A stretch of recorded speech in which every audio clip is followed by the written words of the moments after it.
আজকে এশিয়ান কাপে মেয়েদের ম্যাচ আছে উজবেকিস্তানের বিপক্ষে। খুবই টাফ, যদিও বাটলার খুবই আশাবাদী এবং আমরাও আশাবাদী। মেয়েরা এমন পারফরমেন্সই করে, হারার পরেও মনে হয় তাদের সেই দমটা ফুরিয়ে যায়নি।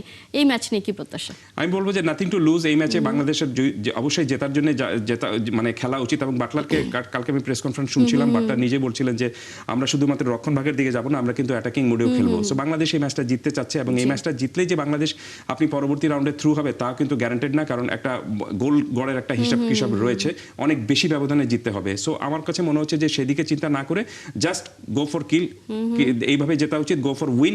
যদি বাংলাদেশ 1-0 গোলে এই ম্যাচটা জিততে পারে তাহলে আমি মনে করি যে উদ্দেশ্য নিয়ে বাংলাদেশের টুর্নামেন্টে খেলতে গিয়েছিল সেই উদ্দেশ্যটা হয়তো 100% সফল হয়নি, কিন্তু তারপরে এখান থেকে যদি একটা জয় নিয়ে বাংলাদেশ ফিরতে পারে it will be great achievement.